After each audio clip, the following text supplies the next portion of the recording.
Salas, if we could just go back to the night that Ugas fought Spence. Obviously, Spence picked up the win, but when it was that little awkward moment when Spence lost his mouthpiece, looked down for it, Yeah. Ugas connected, did a part of you kind of say, Ugas, attack him more, more, more, Yeah. or were you annoyed that he didn't, or did you understand why he didn't go on the You attack? know, by coincidence, this happened very close to our corner, and we saw that, and we saw the golden chance. But for some reason, Ugas got froze, and referee did wrong too, because the rules say when you take any punch and you hit the rope, in just the rope helping you, so you have to make count. But this was the chance, okay? But what I saw after that, Spencer did the adjustment, and he was the better man in their night. Gotcha. So that's why he stopped. He stopped in the round 10 with the, he had a little surgery yesterday by coincidence. He got a broken eye sac, You said he just had surgery yesterday. What's the time frame on when you can expect him back in the ring? Is it this year or could it possibly be next year? Early next year. Gotcha.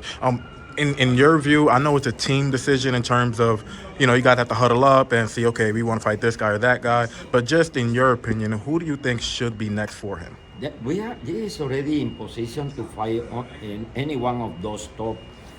I heard already that Garcia will move up to 154, but you have a Thurman there around. He fought already with Porter. Who knows, maybe Crawford, will move up to 147. You know what I mean? Crawford is 147, sorry.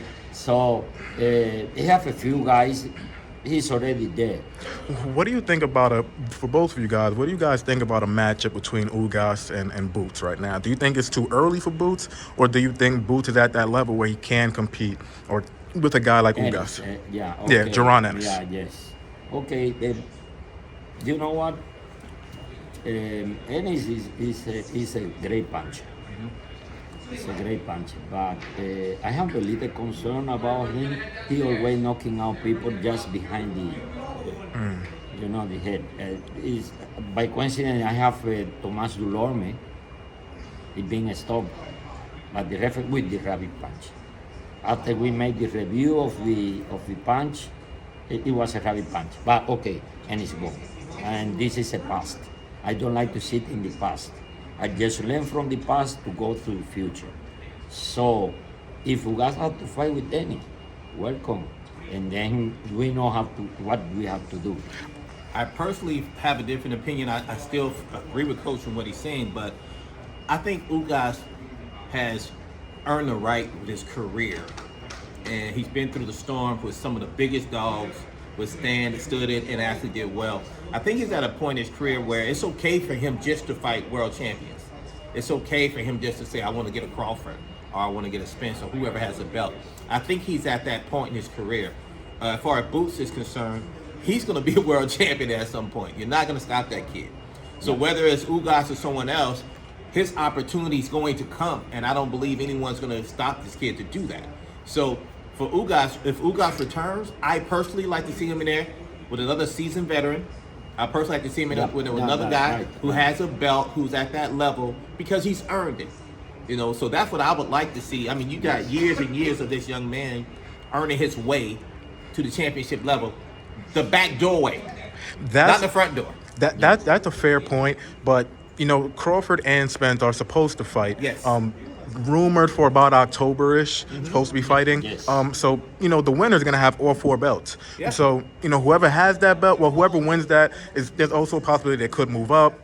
So if Ugas doesn't get a chance to fight the winner automatically, then he's going to have to fight somebody who doesn't have a belt. So who's a guy that doesn't have a belt at the moment? It's just like, okay, we're willing to fight him. Would it be a Keith Thurman or Jaron Ennis? Yeah, some of them. Anyway, Thurman already say he very interesting fight Yordenis Ugas. So we'll be fine. I really agree with what Larry said to us, because it's make a point. Ennis is the guy who is coming up, is growing up, and he have a chance to fight with the Berger Ortiz. How would a fight between Thurman and Ugas shake out, man? Yeah, will be a great fight, and Ugas is ready for all those guys. Yeah. Any one of those. I personally would like to see what kind of fitness Thurman's in at this point because we haven't seen him in a while. I want to see, if he's physically prepared, to get it done. Not to say that he isn't, because he's a world champion, former world champion for a reason. But we haven't seen him in the ring either. Well, I saw, and this is just my opinion, I saw him lose to Manny. I saw him lose to Manny, and then I saw Ugas. Well, he did come back. He did come back, and he fought against Mario Barrios. Yeah. And I take nothing away from Mario Barrios, but Manny Pacquiao is at that championship level. We can't deny that, and that's what we're referring to Ugas and his ability to fight at that championship level. He didn't do well against Manny in that fight, unfortunately, and Barrios is not a Manny Pacquiao. So I would like to see him come back. If Thurman is a guy, great. I would like to see his fitness and see it. Will be nice. Doing at that level. I think it'll be a great fight. I would pay for it. Yeah, he's the best. He's the best around right now.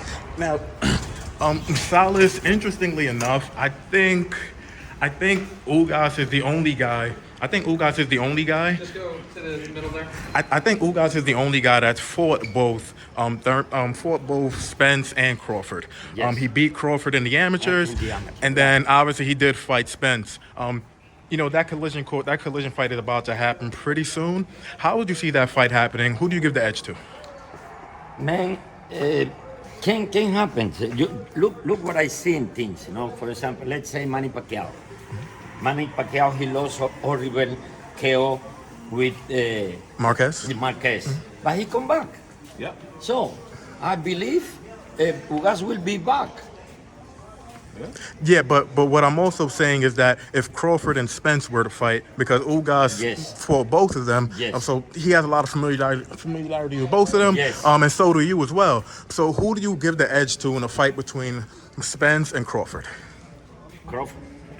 And you didn't even think about it, man. I say. I think we're good, right? Why are you not even thinking about it, though? Yeah, because it's actually Crawford to me is to prove in their fight with Spencer. But personally, he got better tools than Spencer. Okay. He's the guy who is very flexible. When you find any fighter so flexible during the fight, when I talk about flexible, mean he can change any situation, make the right adjustment at the right time.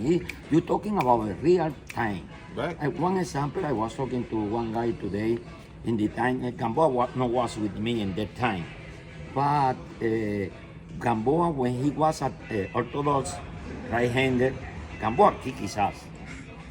But soon after he saw Gamboa is hitting him, he switched to southpaw, and then that's it.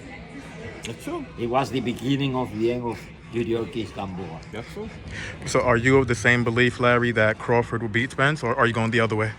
No, I'm gonna have to roll with him. But here's the thing: I've had that fight, a 50-50 fight, for a long time. And the one thing I can honestly say, I think both those fighters can do well. And I've had Sean Porter.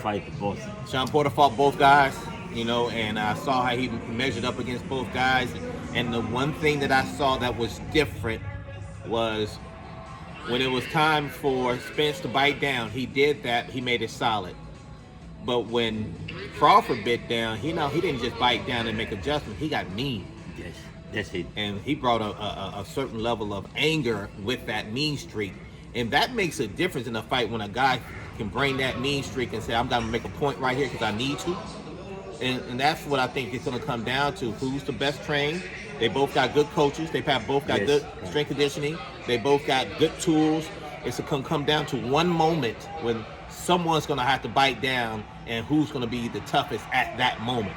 And that's what's going to make the difference. So let's just say that both you guys are right and Crawford wins. Yeah. Crawford has already gone on record and say, hey, once I beat Spence, I'm moving up and I'm fighting Jermell Charlo. Would you give Jermell or Crawford the edge at 154 pounds? So when you in boxing they have something, no? When you got two good fighters, the heavier supposed to control. So you will have one guy is moving up from 47 to 54, and they have one guy is there in 54. But anyway, still he move up. I go with Crawford. So wait, okay, so now I gotta ask you. Yeah.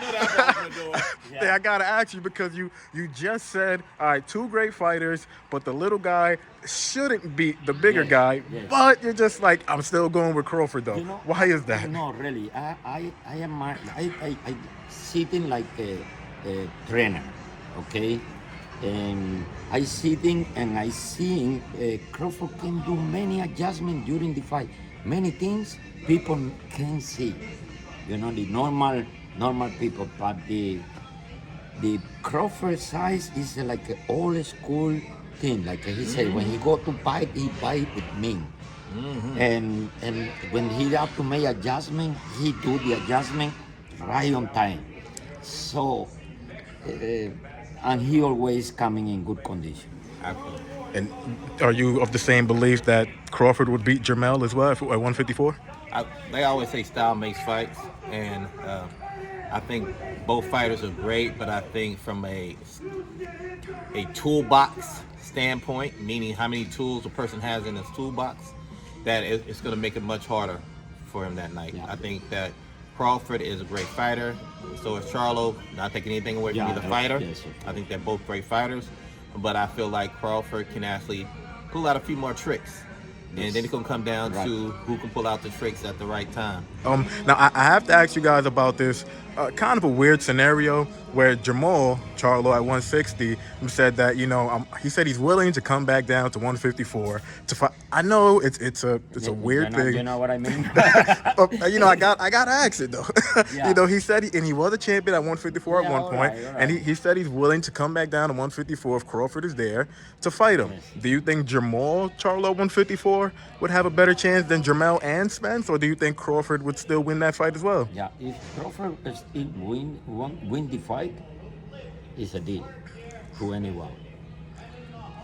Listen, man. And there is the fight. Actually, okay, why many people don't see a Crawford a great fighter as he is? Because no have this opportunity to fight one That's it. guy like Spence. That's right. He hasn't had the opportunity to fight the top guys. At the end of the day, if you go back and look at his career, he was only able to get guys to get them to fight him when they're actually on their way out the game to begin with. He wasn't getting guys in their prime for the most part.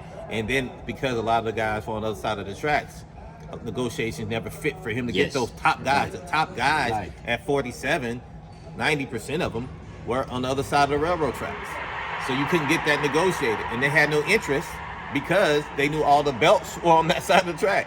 And so it was challenging for him to get to the opportunity. It wasn't until recently that he's been able to open the door, and I think Sean Porter led the way with that. He was able to get a guy who fought both, Errol Spence, both Ugas, and then Keith Thurman's, and he fought them all.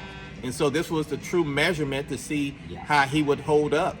And he proved himself that night. Now, I do think he was losing the fight until he bit down. But when he bit down, he did what he needed to do. Gotcha.